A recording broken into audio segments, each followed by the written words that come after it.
Well, good morning, ladies and gentlemen in the great state of Minnesota, and welcome to the SSIS Coffee Talk for Statewide Release version 22.2. We will be getting started here in about 30 seconds. I always like to give a little bit of a cushion of time before we get started so that people could get logged in and get their audio issues worked out. Maybe as an icebreaker today, we can start off by having you put in the chat, what kind of coffee are you drinking for our coffee talk today? Today, I just have a great homebrew Folgers. So let us know what you have. Do you have some Starbucks in your cup? Do you have Caribou in your cup? A local coffee shop? Go ahead and throw that in the chat while we're getting everything started here.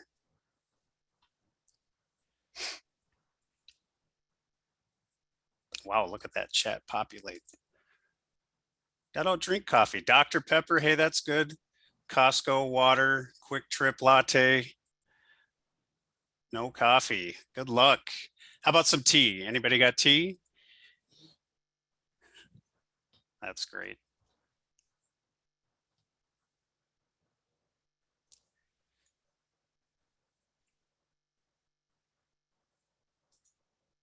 All right, lots of fun choices out there.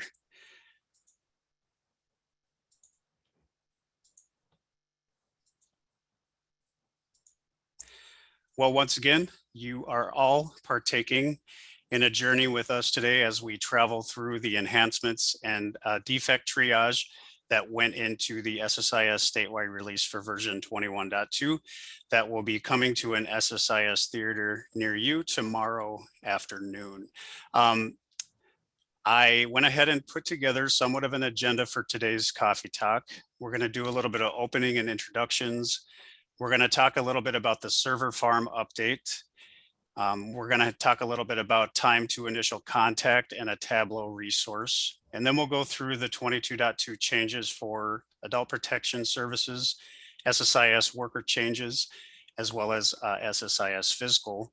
And then we will be ending the webinar today on some updates and changes to North Star adoption and kinship screens in SSIS. I'm going to pass the baton around and have a few people introduce themselves. SSIS business unit is seeing some new faces in leadership. For those, there's a lot that goes on behind the scenes here at DHS. And as of late, we in Child Safety and Permanency have restructured our SSIS unit to now become the SSIS Business Operations and Training Unit. And this is going to be under the guidance of a manager and 2 supervisors. So I'm going to go ahead and start with our brand new manager by the name of Alex Mentes. Alex, would you like to give an introduction? Oh. Hello, everybody. I don't know if you can see me. I'm kind of shifting all of my office stuff around, but I'm so happy to be here. This is such a great team that I'm getting to know so far, and I'm really sad that Eric is going to be, I don't know if you've announced anything yet. Maybe I'll keep my mouth shut. Okay. Anyway, I'm really happy to be here. I'm excited to sit in on this meeting for the first time and just get to know the process. I have a lot to learn. I've been with SSIS in various capacities since the very beginning, but I've been away from the training and planning side of it for a very long time. So I'm kind of just here to listen and learn and get to know everybody. And I'll just turn it back over to Eric. Thanks. Thanks, Alex. The team is lucky to have you, and I'm going to pass it over to Sarah Knopf, who is a supervisor for the SSIS training unit. Good morning. This is Sarah Knopf. Thank you so much, Eric, for that warm introduction. Folks are asking, Dan in the chat asked, what's going on with Eric? Eric is fine. He'll let you know at the end. Eric, as always, here at DHS is taking on great initiatives, and I've had the honor to work with him in a different capacity in the past. I'm now joining a new business and training combined section. My role will be partnering with Alex, Cynthia Shipelski, who you all know, the fabulous business ops folks, training folks on learning and development in the SSIS world. So thanks for having me here today. I'll pass the mic back to Eric. And then I think everybody is pretty familiar with the rest of the team here. I am going to hand the mic over to Cynthia, who is the next up on our agenda here to give us a quick update on our server farm project.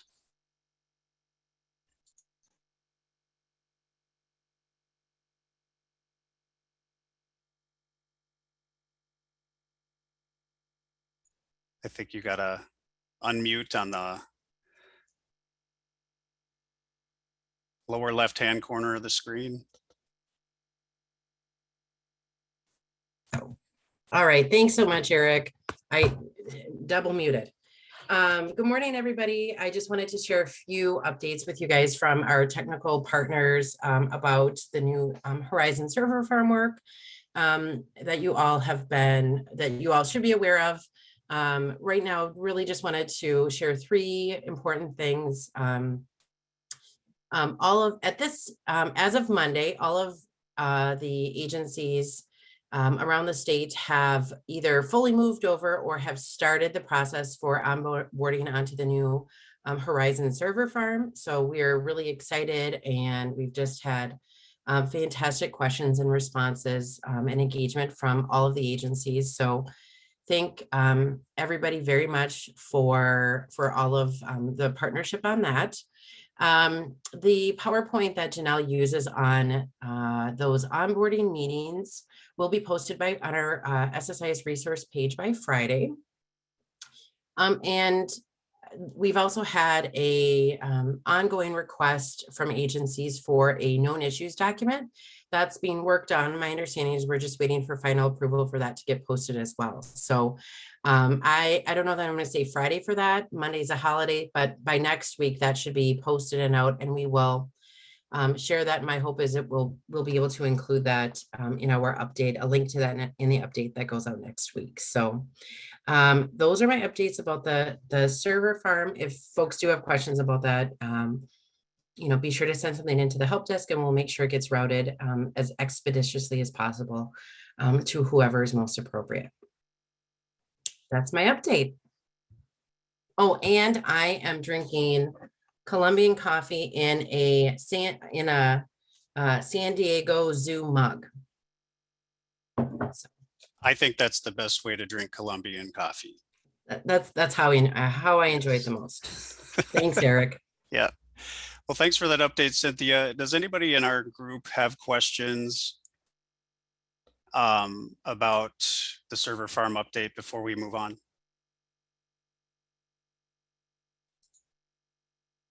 Feel free. I forgot to do my whole housekeeping thing, you guys. I'm slacking here. There is a Q&A option down at the bottom of your screen for individuals in our audience to ask questions. So we do prefer that you ask your questions in the Q&A, but sometimes questions sneak into the chat. So however you would prefer. If you have any questions, please let us know within the next 30 seconds. Otherwise, we're going to move on to our next topic. Or should I give it the obligatory 11 seconds?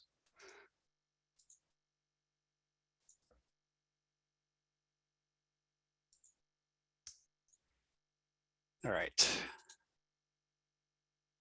Well, hopefully everybody can see the screen again here. We're going to move on to our next topic here, which is the time to initial contact and the Tableau resource. So I'm going to hand it over to you, Marcia, and I'm going to put this job aid into the chat for everyone to take a look at.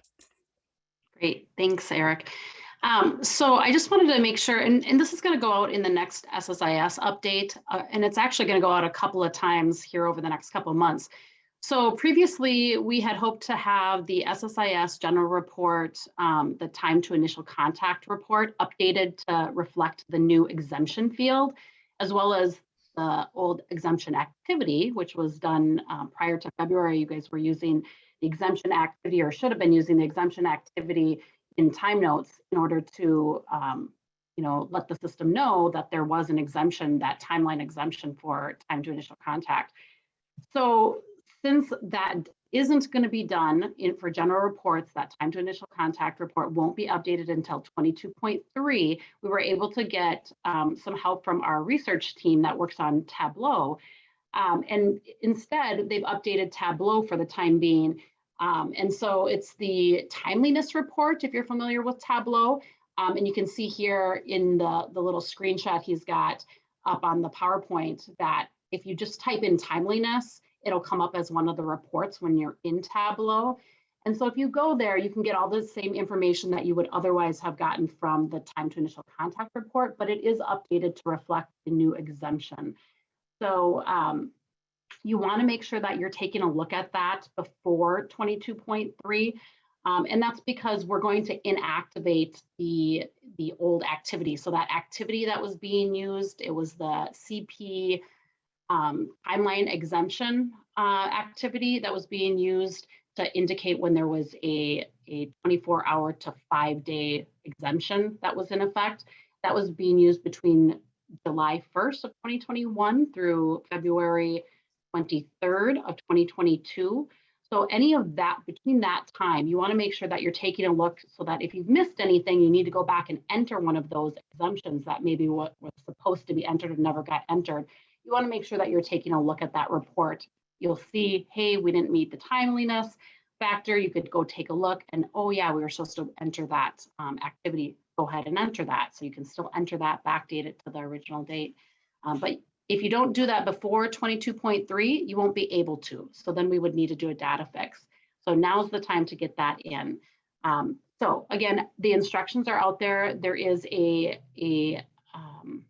link here on the PowerPoint. And I think Eric was going to, did you already post that? I think it did, he did. So also is posting that here in the chat so that you have the instructions. It's just step-by-step instructions on how to use the Tableau report to get that information that you need, and so that you can go in and enter anything that you may have missed for timeliness. Hopefully that makes sense. Anybody have questions on that? You can certainly send them into the help desk and we can help you with that as well. Thank you so much, Marcia. I'm having trouble copying the link and Oh. posting it into the chat. I- So if you I have can do that. access to it, Yeah. I was trying Yeah. to busily find it on the resource page. I But, have it up right now. all There right. it is. So Marcia just threw the link for that. And when you click the link, well, for me, it asks you to download the PDF. So you'll just have to open the PDF to see all of the fun information that Marcia has put together for you regarding timeliness to initial contact. Thank you so much, Marcia. And anybody monitoring the Q&A, do we have any questions regarding the timeliness to initial contact? Doesn't look like it. No, No questions yet. Okay, so as you think of your questions, please feel free to use that Q&A feature down at the bottom of your screen. I think what we'll do now, we have the amazing, oh, the link is in the chat, Brenda. Let me see if I can have Marcia repost that. There it is. Oh, Marcia, you gotta send it to everyone. I think right now it's just hosts and panelists that can see the link. There you go. All right. Without further ado, we have Ms. Kelly Klein here with us today from Adult Protection Services. She is a fantastic adult protection policy resource specialist with Adult Aging and Disability Services. And she's going to help me walk you through a few changes regarding adult protection in 22.2. Kelly, did you want to say a few words before we jump in here, or should I just? No, go for it, Eric. And All I right. think the introductions are funny. Ha ha, ha ha. Welcome, Kelly. So the screen that you're looking at right now is the location of death address fields that have recently been added to the victim information tab on the adult maltreatment report. The screen these fields have been enhanced for 22.2 and now will include a death location name field, as well as street address line 1. The first iteration of these new fields in the last release did not contain this information. So if a victim is deceased as the result of maltreatment, Mark will take that information down, and these fields will appear on the adult maltreatment report as received by the county.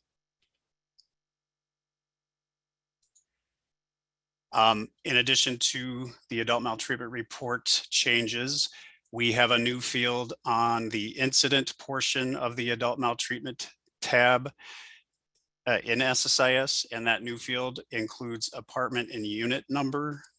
Again, this is an additional field that has been added to this release. This was not available in the first iteration in 22.1.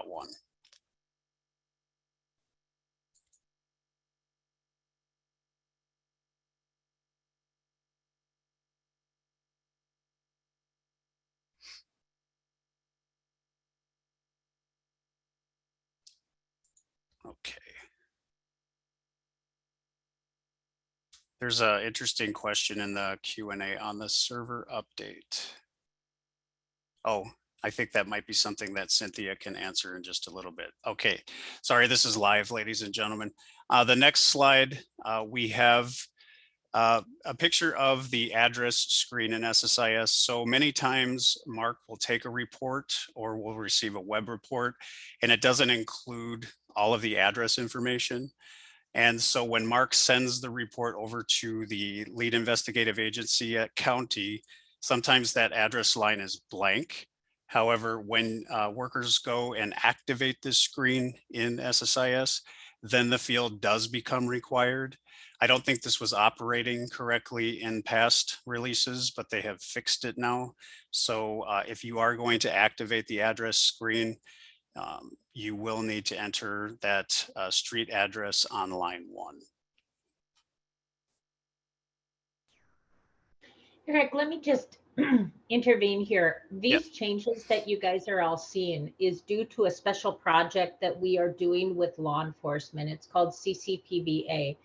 And the intent of this is to really hone in and target and kind of hold the reporters a little bit more accountable for address locations, incident locations, location names, so we can get more specific identifiers for law enforcement. And as we update the system for law enforcement, we wanted to make sure that all the county partners get to see and understand why these new fields are existing. That's why it was really important, even though it's kind of redundant. A lot of them are going to be similar and same on different tabs. We asked Eric to include all of this in the updates so that it's not something new or anything that people wouldn't understand why they're being shared this information or why it was done. So hope that helps to give some insight as to why all of these changes occurred. Thanks so much, Kelly, for adding context to that. I appreciate it.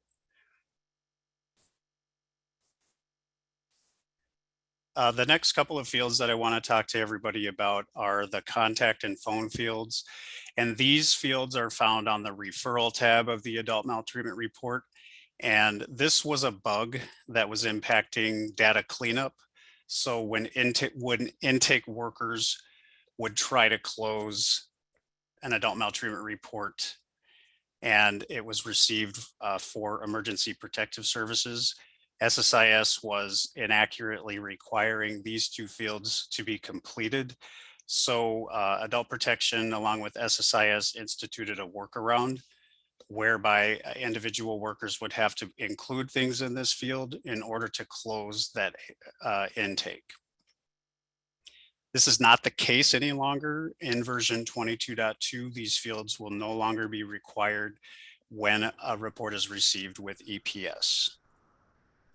Yeah, and this happened because remember when we rolled out the EPS email notifications, it eliminated the mark fields from having to complete this information, but the bug was it wasn't eliminated or business rules weren't updated on the SSIS county side, which required then workers to complete it. So just to give you some clarification and insight. Thanks, Kelly. And then the There's next, also just oh. a question. Sorry, Eric and Kelly. There Yeah. is a question in the chat about what is CCVPA. I think somebody wants to know just what that is. Yeah, I don't know the abbreviation.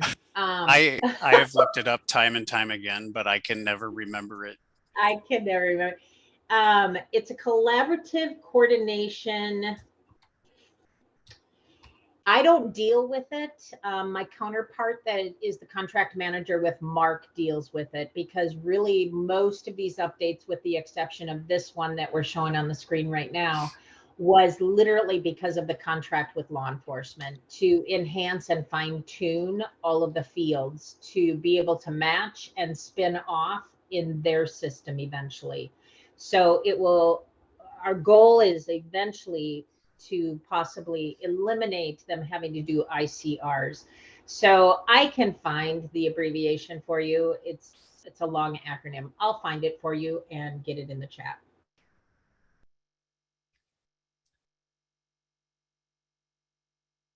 All right, thank you, Kelly. And then the next few slides just kind of go over, I'm not going to go over line by line what all of this information is pertaining to, but I will provide a brief synapse and say that this new address information that we've gone over with you on the previous slides will also be located in the printed adult maltreatment report.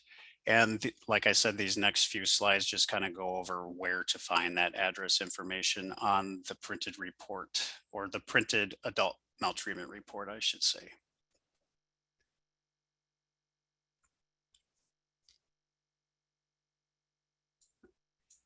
And then for all adult protection work groups open for investigation and or protective services, including emergency protective services, interventions will be required on both types of assessment. Let me go back. For emergency protective service work groups or assessments, and investigations and intervention will be required for both of those work group types before you can close that assessment work group.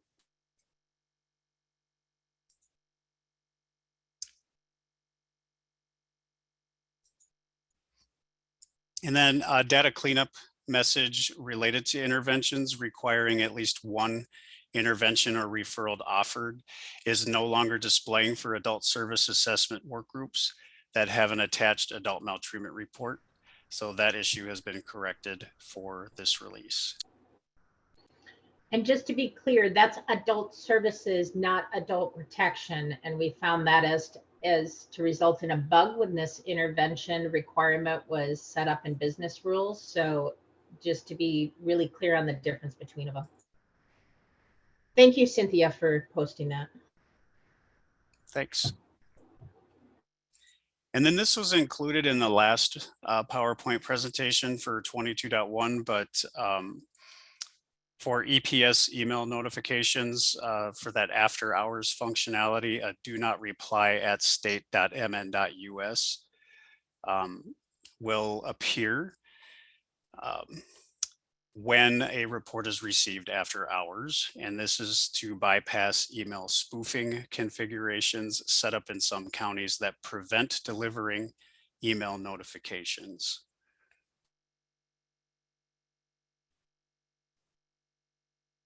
So I think that's the last slide for adult protection.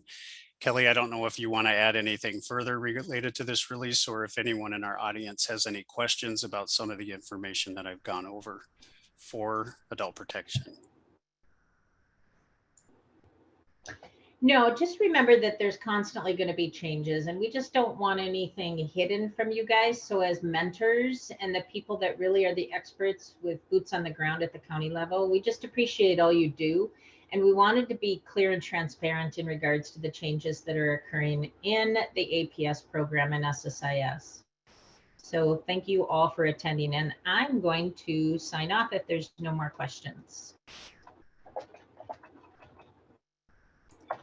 Thanks for joining us, Kelly. Have a great rest of your day. And if any questions should come through, we'll go ahead. If they need your expertise, I'll be reaching out, okay? All right, thanks, Kelly. All right, so we're going to go over some changes for the worker side as well as physical on the next few slides here. And we'll just talk about an update to this document, the changes to the notice of child fatality or near fatality. There's additional space on this document for siblings of the child participant and also includes the race information for all adults and children associated with the location and the incident. Once again, this is for the notice of child fatality or near fatality.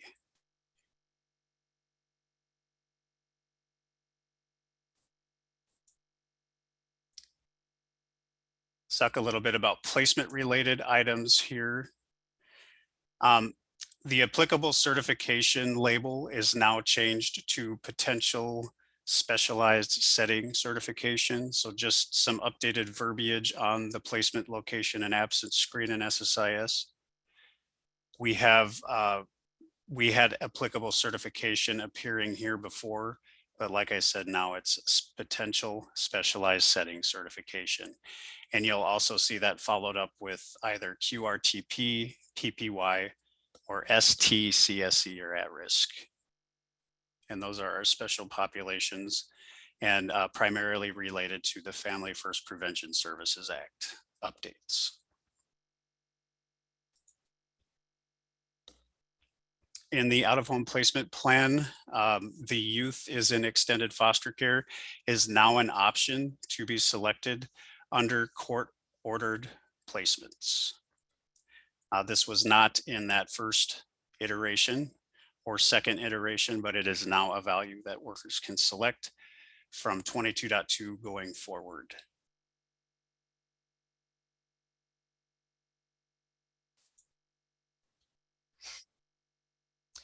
We have some additional changes to the out-of-home placement plan.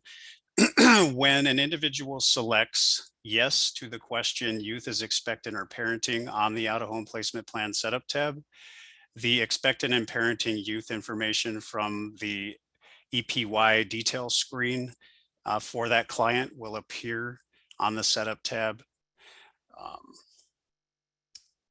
And the information from the EPY detail screen will also merge into the out-of-home placement document section as well. So the out-of-home placement plan job aids that are posted on our SSIS worker documentation page have been updated to reflect this new functionality. And this is just the screen of the EPY information in the out-of-home placement plan document. And I just highlighted up here where that information will interface from the EPY detail screen.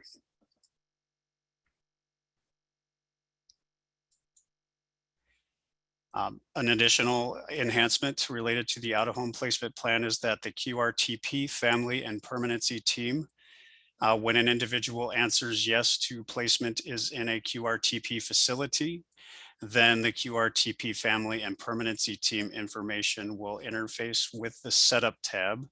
And again, this is FFPSA related.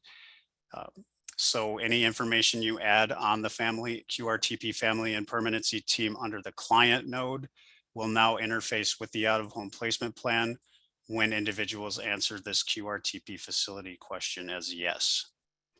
In addition to that, I'm just showing you the screen detail of the out-of-home placement plan where that QRTP family and permanency team information will auto-populate. There are 2 additional fields on the QRTP family permanency team that workers will have to fill out.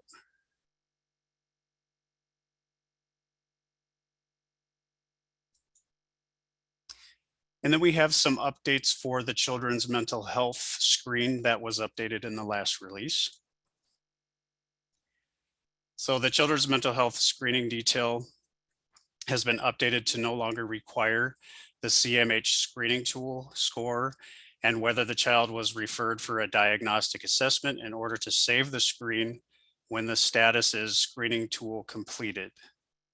So instead, workers will see a warning message that will display indicating that the screening information is incomplete. And the CMH screening screen has also been updated to no longer require the diagnostic assessment completed until that diagnostic assessment has been completed. And then individuals will put the date of that assessment. And the CMH screening detailed job aid has also been updated to reflect that information.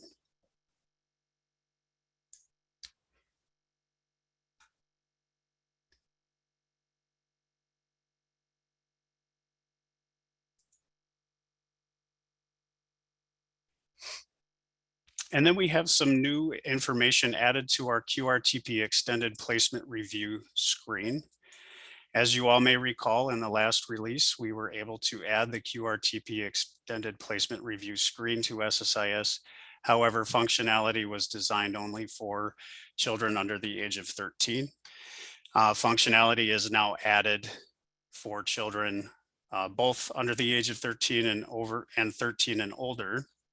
But it's still a manual process for how this screen is filled out. As you all may see, there's this calculate review period. That information is not available as of yet. I believe they're going to try to get this calculate review period detail button to work in future release. The next release, I should say, but right now it's all a manual process. So workers will have to figure out the 6-month period of time. In addition to adding 13 and older to the QRTP extended placement review, there is now new help text that provides really good information on the QRTP extended placement review and how to calculate that information.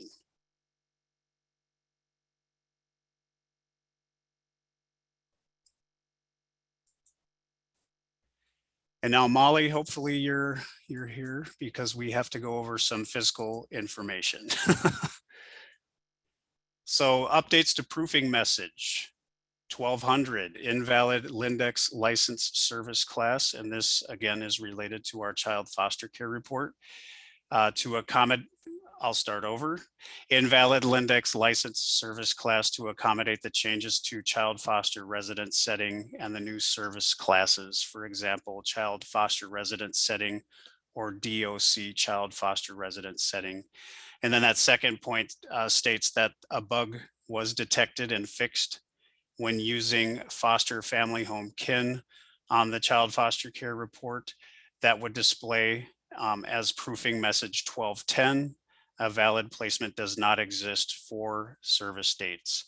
Molly, I don't know if you want to provide any additional information about these proofing messages, but I do know that they've been corrected. So now workers shouldn't see these on the child foster care report when things are set up correctly. Yep, that's correct.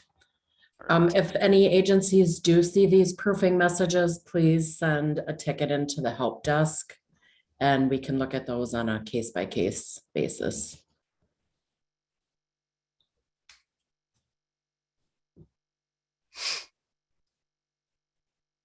All right, thanks, Molly.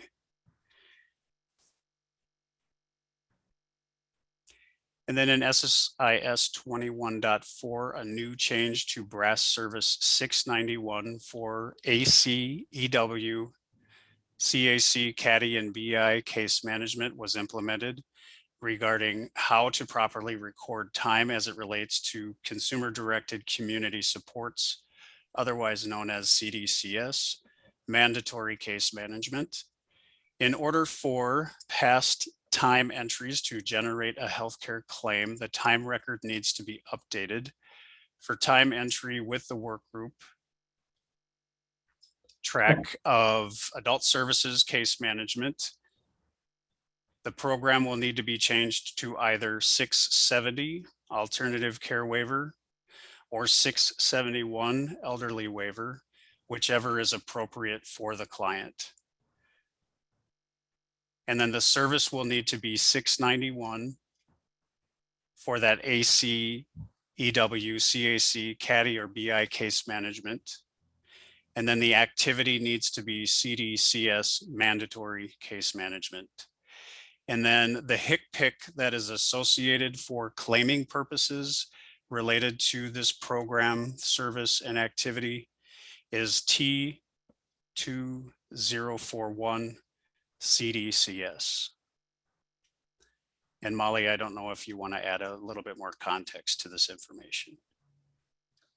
I can just say that in version 21.4, we did move the CDCS mandatory case management from brass code 658.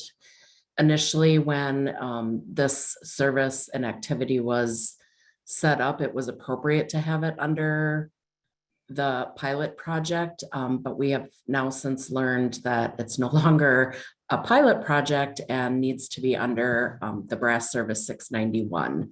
So that's why we're seeing the changes happening in this version here.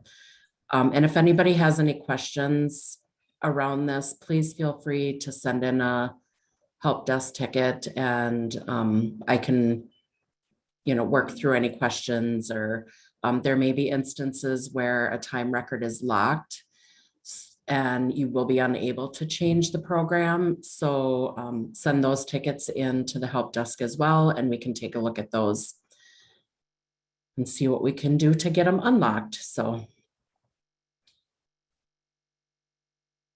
I think that's all I have. All right, thanks, Molly. You're welcome. Are there any questions on the CDCS mandatory case management information or the proofing messages related to the child foster care report? I don't see anything in the Q&A. I didn't put it in this presentation, but post-release, there's going to be some new proofing messages that are coming out related to the child foster care report as well. But I didn't want to add them into this presentation and cause confusion. So you will be receiving information from SSIS, business operations and training on what those proofing messages are going to look like. I don't think they're ready to go yet, but they will sometime after this latest release. So stay tuned to your SSIS update for that information.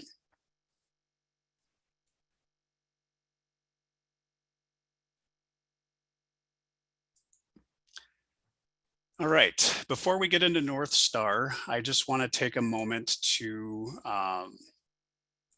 introduce our panelists. I don't know if Heidi's with us yet today, but I do want to make sure that we introduce Kathleen Henniker, who is a supervisor here for our permanency team. Kathleen, if you'd like to say a few words, that would be great.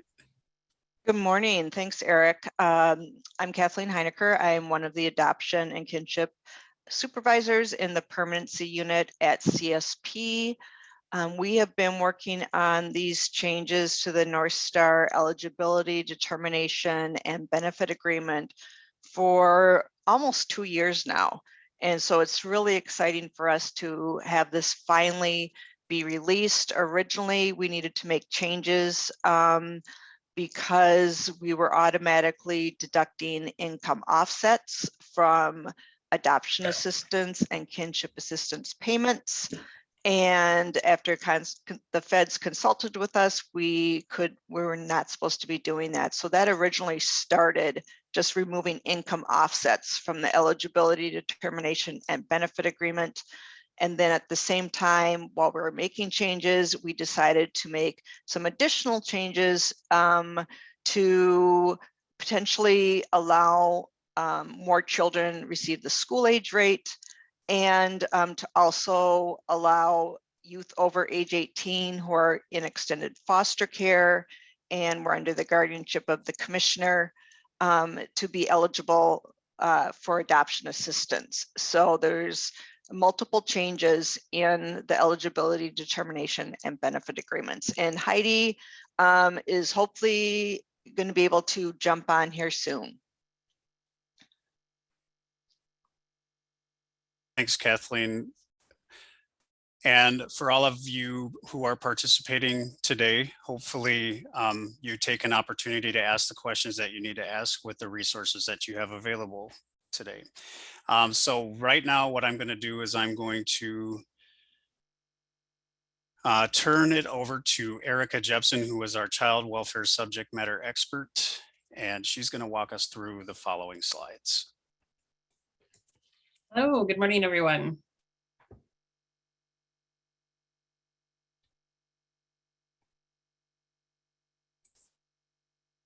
Eric, do you have the slide to turn it or change it? There we go. All right, so this is just the updated placement agreement changes for both the North Star Kinship and the adoption. Really what's happened is just the language in it has been simplified in more plain language.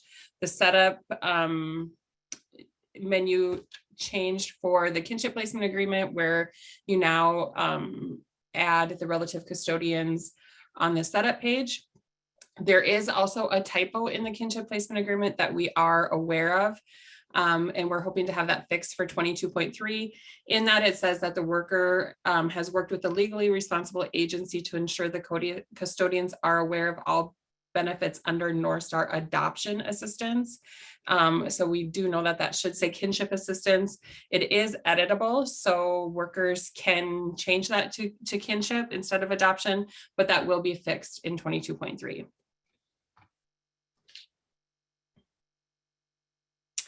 The next change is that MAPCs are now required for all eligibility determinations, including the at-risk adoptions. And this is just because if a post-permanency assessment is needed for a child to become eligible for that was on at-risk to be eligible for assistance, we need that a MAPC level to be able to compare it to, and that previously we would have to ask for a data fix to be able to enter them. So with a MAPC in place already, we no longer have to get a data fix. So MAPCs will now be required for all eligibility determinations. As Kathleen mentioned, income offsets are no longer going to be taken into account.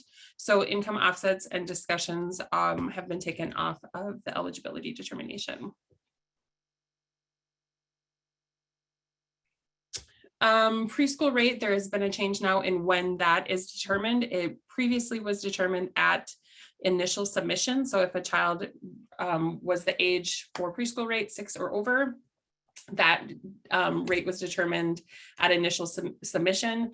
It is now determined using the date that the adopting parent or relative custodians sign the benefit agreement. So that sign date is then entered at DHS when the benefit agreement is received.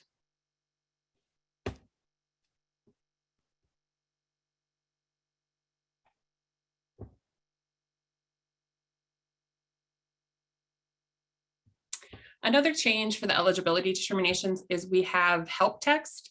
So typically help text throughout SSIS is a blue hyperlink. The help text in the eligibility determination looks a little different. The text is black, but as you can see in the picture, when the cursor turns to a hand, it indicates that there's help text available. So anytime you see that hand, you can click on the words and help text will appear. There is help text for every question in the eligibility determination, and it is very helpful if, as you're going through it, you're not sure how to answer a question, to click on that hyperlink, and that help text will make it a little clearer for you.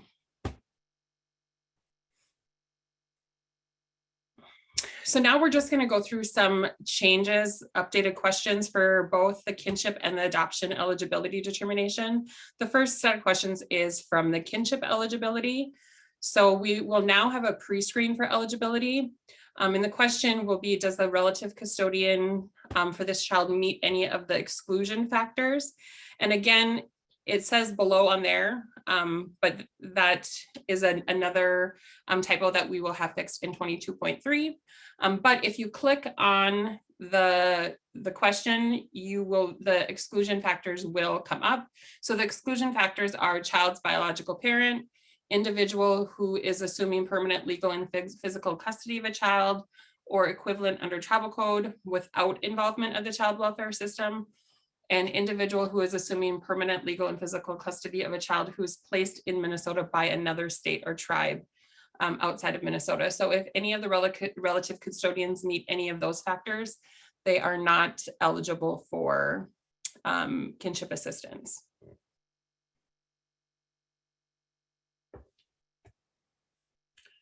Okay, the next new question for kinship is the if a child is at the age of 14 when the TPLPC is finalized, we need to make sure that they were consulted.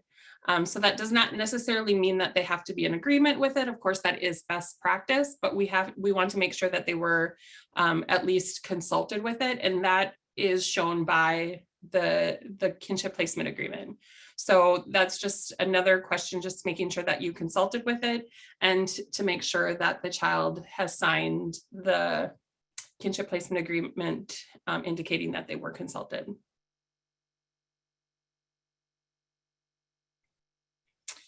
The next set of questions show up if the child's citizen status is lawful, permanent resident, or other. There will be a set of questions just about whether or not they meet the qualified requirements under the PRWORA. If they do not, the child is not eligible. So that set of questions is related to that. If you have any questions, make sure that you reach out to consult with your county tribal agency or policy quest if you're unsure whether a child meets qualified alien requirements. And again, on these questions, if you have any questions, the help text really outlines what you should be looking for. A question snuck into the chat from Ashley. She says, not eligible if we do an ICPC ? I'm not sure what that was in reference to. Was it the prior screen, perhaps? I think that's if they're placed from another state into Minnesota. So not if Minnesota places a child in another state through an ICPC, it's if a child is placed in Minnesota from another state. Correct, Kathleen? That is correct. Okay. Right. So an ICPC is when a child moves from Minnesota to another state or from another state into Minnesota. If they're moving from another state into Minnesota and that other state has, legal and financial responsibility for the child, then it would be that state's kinship assistance that would apply, not Minnesota's. So that would be an exclusion factor. Okay, I think we're done on this one. Done on that one. Okay, the next new question is, were there any trial home visits during the current continuous placement episode? So if that is answered yes, it will be required that you list the start and end dates of all of the of the trial home visit during that placement episode. And then it will ask you if the legally responsible agency made a determination that permanency is in the best interest after the end date of trial home visit. Because if a child is in a trial home visit, the reunification is still the goal. So you need to make sure that the kinship placement agreement is signed after the end date of the most recent trial home visit.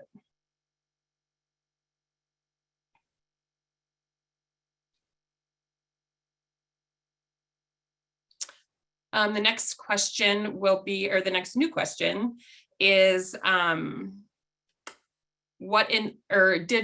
did the child's removal coincide with the court order authorizing the child's removal for the current continuous placement episode? So coincide means that the child was removed by the end of the next business day following the court order authorizing removal. So if if the removal did not coincide with that court order, DHS, it will then ask if DHS determined extenuating circumstances. So only answer yes to that question if you have consulted with the 4E unit and they determined that extenuating circumstances apply.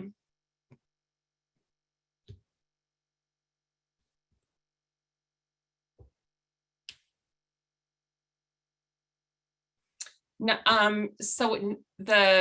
after the question of has the child lived with a relative custodian for at least 6 consecutive months while the custodian has been licensed, if that is answered no, the child will not be eligible for e-assistance, but you can, it will then ask you if you want to request an exemption from this eligibility requirement. So on this slide or on this screen, you can request an exemption for relative custodian's inability to be licensed for child foster care and child not residing in the licensed home for 6 consecutive months. You cannot request an exemption if required background studies are incomplete or missing, because exemptions will never be granted when barrier crimes exist in a relative custodian's background study. And again, if an exemption is granted, it will not ever be Title 40, it would be non-Title 40. And Erica, I'll just jump in about exemption requests. So exemption requests do come to the permanency unit. The record and eligibility consultant assigned to that particular agency will bring that exemption request to our team, and we review those together as a team. I can say there need to be really compelling circumstances as to why the like the foster care exemption is granted, and also to have the child be residing with the relative custodian for less than the 6 months time period. We don't grant those very frequently. So please make sure that you're trying to get the relative custodian licensed as soon as possible, and so that 6-month clock can begin. Somebody in the chat is asking to go back a slide. I was wondering if I should maybe pause after we deliver the information on each slide to see if people are digesting the information. I mean, I won't pause too long, but I'm going to go back a slide at the request of one of our participants. And I believe, Sandy, this was the one you were referring to. Sandy, did you have a question on the removal and placement duration and entering the dates of a trial home visit, etc.?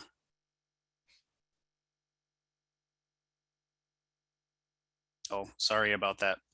All right, so we'll pause here for just a second. Let people digest the information. And I will go ahead and throw a copy of this presentation in the chat if you were unable to see that link in the chat. So you can review this information. And most of the information that is being presented comes from the help text. So if you're going through the eligibility determination and you have questions, again, just click on that help text, and that information will show up in the help text. And then backing up to the MAPC question, wouldn't a MAPC be in place for all kids because of foster care, or are we doing a perm MAPC for each kid now? Usually the MAPC that is being used for foster care is what's submitted as part of the eligibility determination for adoption or kinship.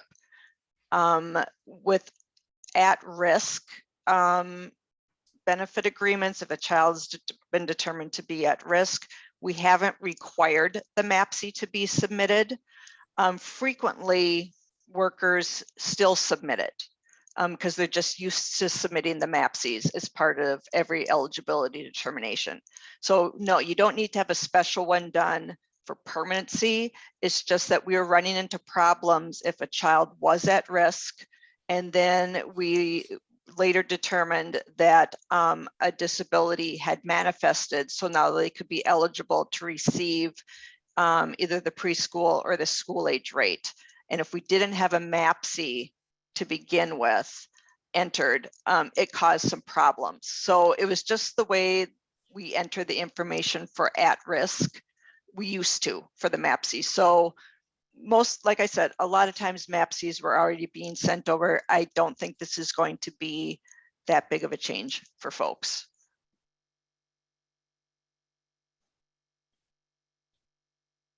And then following up, Christy says, thanks, Kathleen. If they are at risk but go to daycare, would you want us to do a permanency map or per MAPC for the daycare issue? Or still just use the foster care MAPC without daycare?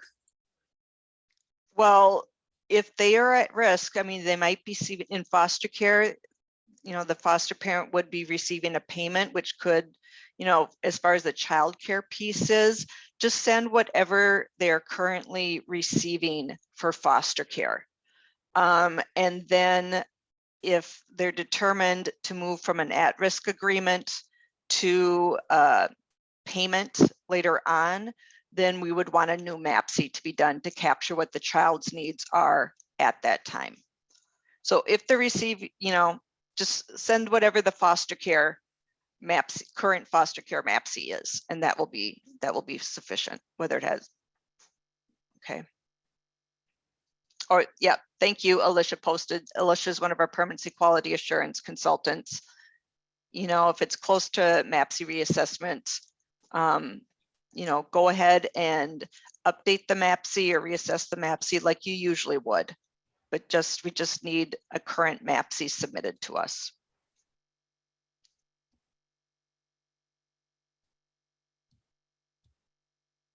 Thanks, Kathleen, and thank you, Alicia. I should invite you in as a panelist. But Alicia Wolfman, who's one of our permanency quality on the permanency quality assurance team, has posted some additional information related to the MAPC. Oh, and Jody's here as well. Jody's our MAPC specialist here with child safety and permanency. She's also posted some information for you all in the chat as well.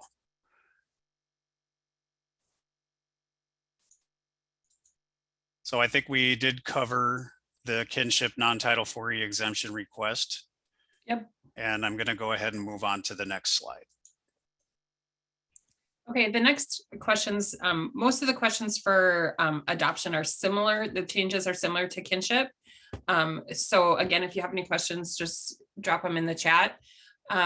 So the pre-screen for eligibility, it also asked the same question about the exclusion factors, and the exclusion factors for adoption assistance include child's biological parent or step parent, child's relative with whom the child resided immediately prior to child welfare involvement, individual who is adopting the child via a direct adoptive placement under Minnesota statute section 259.47 or equivalent tribal code, the child's legal custodian or guardian, except for relative custodians currently receiving North Star kinship assistance on behalf of the child, and individuals who are adopting the child and the child is not a citizen or resident of the United States and was either adopted in another country or was brought to the United States for the purpose of adoption.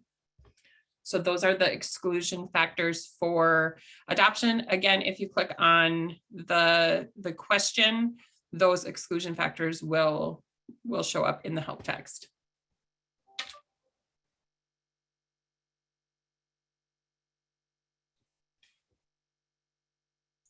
And we're digesting. All right, I won't do that again.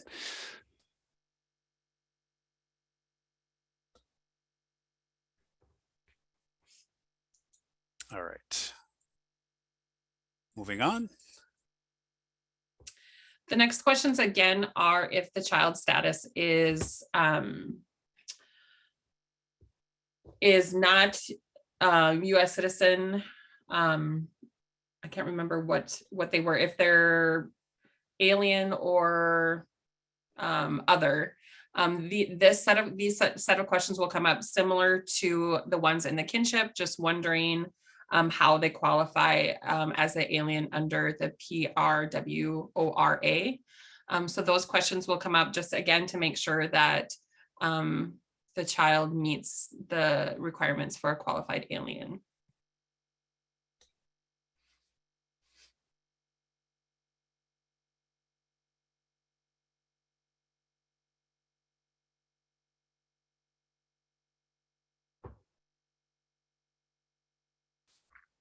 All right, moving on.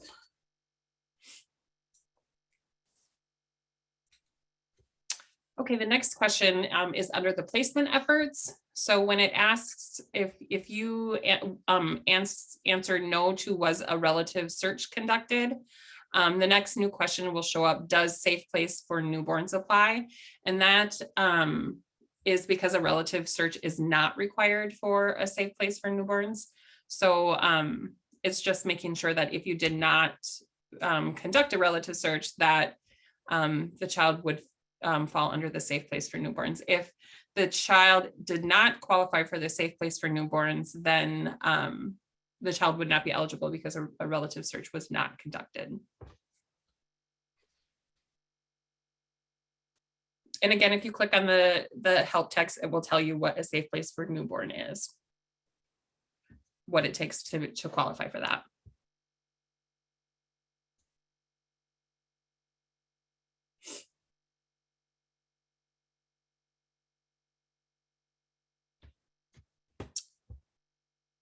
Under applicable child, was the child in the care of the county or tribal social services agency at the time of the initiation of adoption proceedings? So initiation of adoption proceedings are that the child is a state ward or a tribal ward. So that is one of the new questions.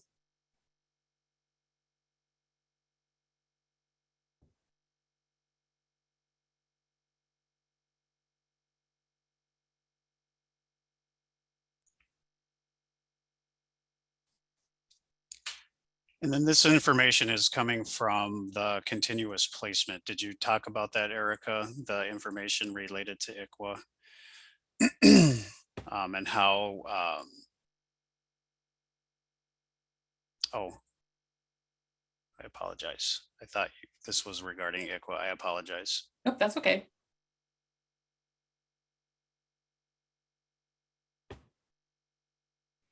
So the next question will then, if you answer yes to the next question, you will get that court order is auto-filled from the setup screen that comes from the authority tab under the continuous placement. And then the new questions are, did the child's removal coincide with a court order authorizing the child's removal for the current continuous placement? Similar to the question in the kinship.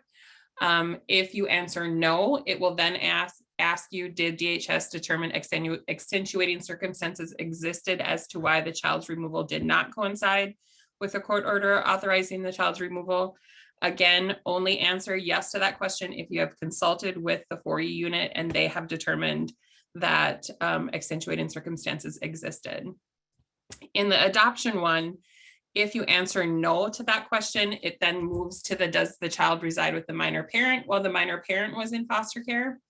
And then you will also have the similar questions about, I think that's the next slide, if I remember correctly.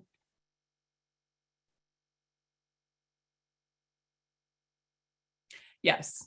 So the next slide then will ask you if the child was residing with a minor parent.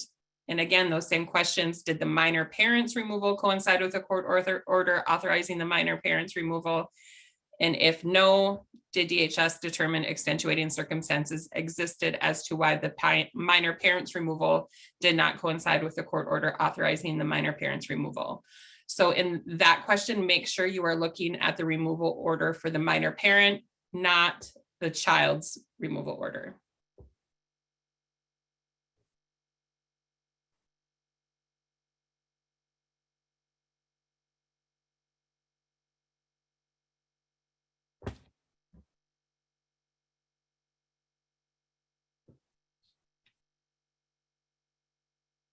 So that is it for changes to the eligibility determination. There have also been changes made to both the Kinship Assistant Benefit Agreement and the Adoption Assistance Benefit Agreement, both related to the change in when the preschool rate is determined. There's also, if you answer, has a monthly payment reduction been negotiated? If you answer yes to that question, you will then be required to input the payment reductions, what was negotiated.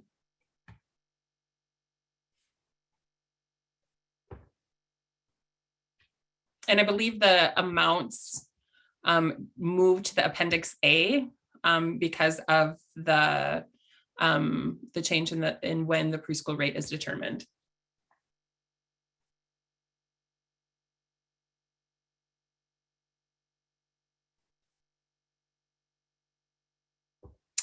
Then another change made is to the child ward folder. There is an addition to the legally responsible agency. The child ward folder and is it also the kinship folder, Eric? Yep. So you'll now be required to list who the legally responsible agency is. So with this one, once this is uploaded, all that will need to be the legally responsible agency will need to be added before you can create a new North Star eligibility determination. So if you go to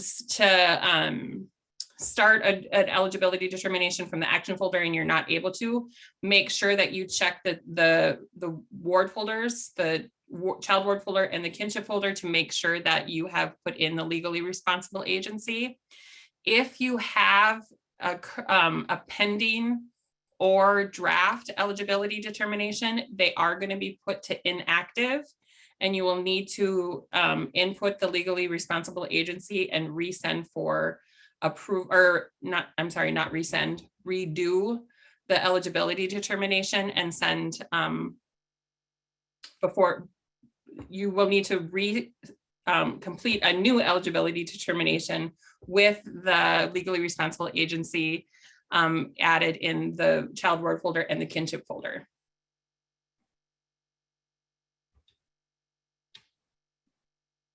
Any questions about that? Or any of the other stuff?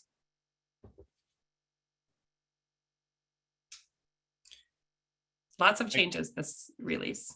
Yeah. So I want to, oh, go ahead, Kathleen. I was just going to say, so just to give, workers a heads up about the changes. So if you have an eligibility determination and it's in draft status, or it's pending approval at DHS, or it has data correction needed or document correction needed, once this the release takes place, if your eligibility determination is one of those statuses, it's automatically going to be inactivated. So then you'll need to complete the new eligibility determination and it will pull in the new benefit agreement. If your eligibility determination has been confirmed by DHS, but you haven't created the benefit agreement yet, please contact your records and eligibility consultant. They won't be automatically inactivated, but we'll need to inactivate those for you so it can pull in the new benefit agreement. If you have a confirmed old eligibility determination, it won't pull in the new benefit agreement. It also won't pull in the previous type of benefit agreement. And so you'll find that out if you try to create a benefit agreement. You won't be able to. So email, call your records and eligibility consultant, and we will inactivate it. You can resend, and then you'll be able to pull in the new benefit agreement.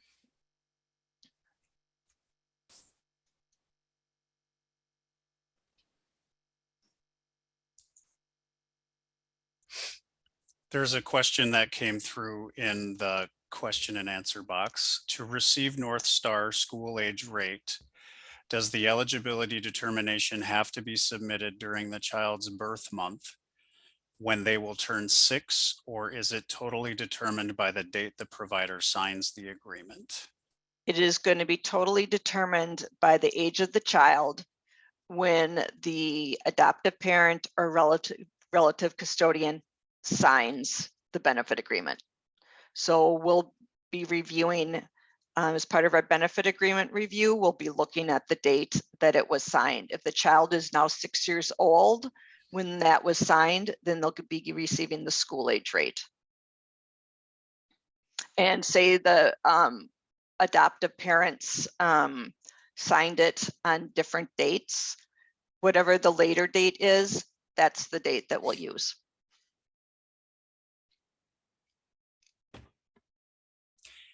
And then I'd just like to point out the question in the chat, do we need to resubmit all of the required documentation? And Jessica Ramstad answered and said you shouldn't need to resubmit required documents. Yep, thanks, Jessica. Yeah, you will not need to. And then Nicole added, unless something's expired. But inactivating the eligibility determination doesn't mean you have to resend then all the documents again.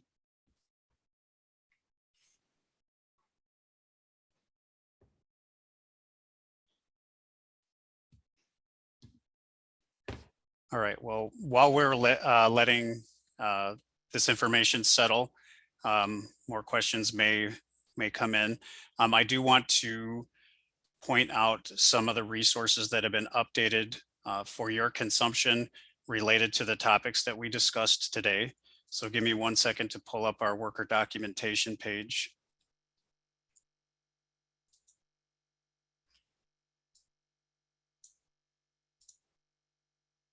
Can everybody see the worker documentation page for SSIS? Perfect. I'll go ahead and throw a link to our worker documentation page into the chat, but I just want to go over a few key areas for SSIS mentors and supervisors who may be partaking in this call today. As you travel down, everything should be in alphabetical order, but things are organized logically, but maybe not easy to find sometimes on this page. So as you travel down and you navigate to the adoption section for county and tribal, you'll see a list of brand new resources available for adoptions.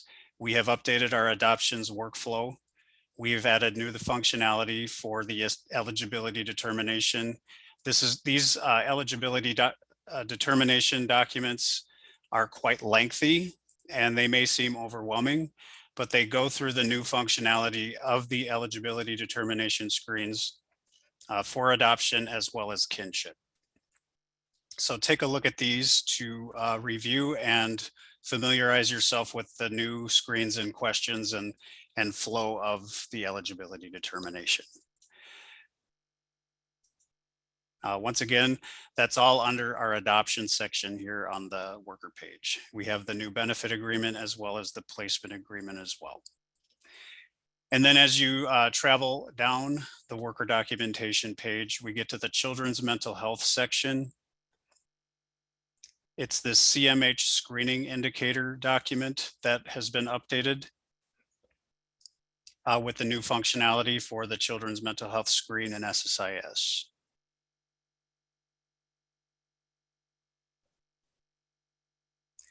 As you navigate down this page, we have our Family First Prevention Services Act section with all of the documentation associated with FFPSA. All of this documentation has been updated to reflect the changes to the placement screen that we talked about earlier in the presentation. That field label for applicable certification has been updated, and that will show in this documentation here. Paying special attention to the QRTP extended placement review. New language has been added to this. So if you want to take a look at this at your leisure, go for it. It has the help text listed and everything to show you how to calculate a review period for a child under the age of 13 as well as a child 13 and older.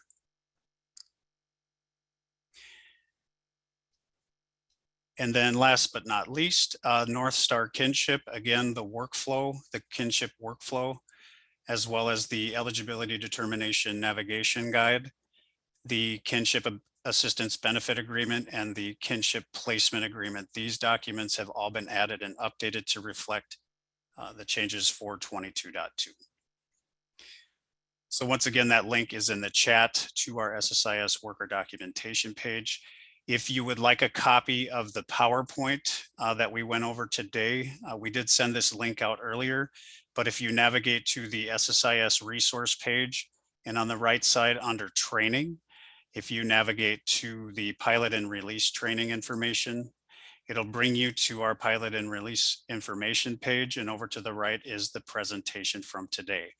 I would like to work with our communications person here in Child Safety and Permanency to add links to all of the job aids that have been updated, but that will come probably later today.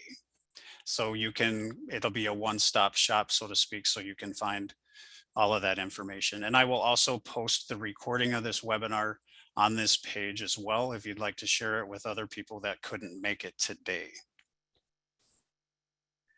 Does anybody have any lingering questions about the North Star updates or any of the information covered today? Please feel free to put those questions in the chat.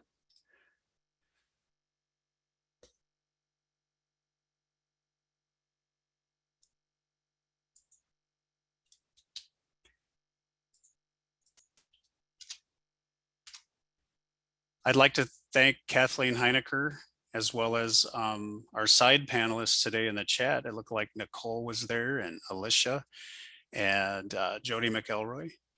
Oh, a question snuck in. Terry asks, we still need to check SSIS eligibility for eligibility, even though the income offsets have been removed. Does somebody want to answer that question?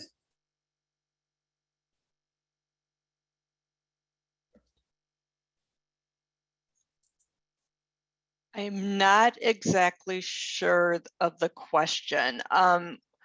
Income offsets aren't automatically deducted, but if for some reason the relative custodian or the adopting parent wants part or all of the adoption or kinship assistance payment to be reduced, that's not saying they don't want to they're not declining the payment, but they want it reduced. There is an option to be able to do that, where you can put in an amount if they would like their payment reduced. Thanks, Kathleen. Sure. And then Julie asks, still confused on the school age. If child is not 5 and the family signs, will it be presumed that the date of signature still allows for the school age rate? So if the parent is 5, when the adopting parents or relative custodians sign the benefit agreement, the child will be at the preschool rate.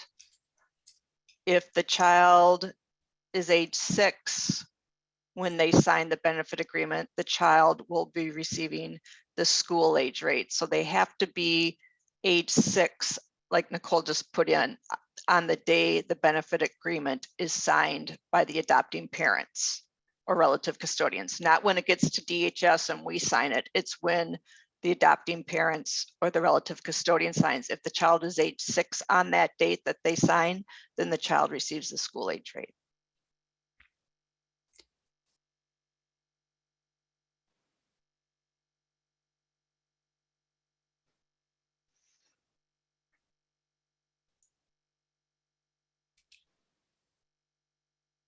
Okay, it looks like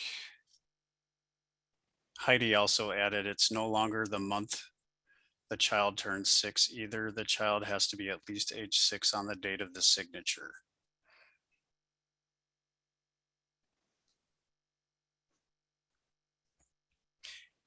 And then Alicia Wolfman put in the chat the North Star Benefits CRM address. That questions can be funneled to the adoptions team.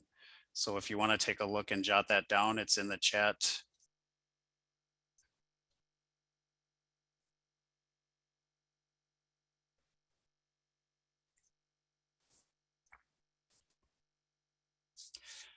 So I want to thank everybody for joining us today. Before we go today, I do have an announcement to make.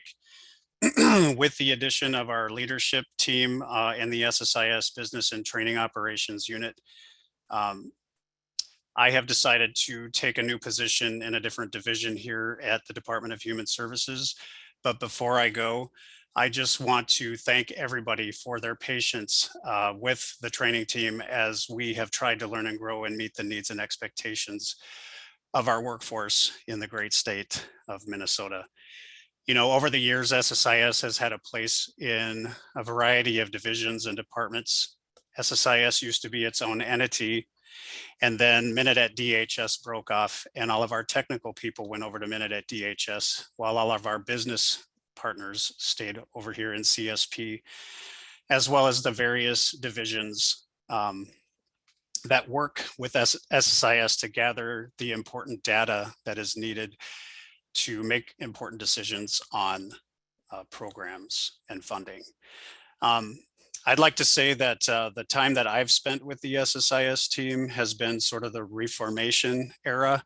A lot of individuals have retired in the last 5 years that I have been the SSIS training lead here, and a group of new trainers, some with experience, some without experience, some with experience more so on the training side versus the SSIS experience, have all come together to try to figure this out.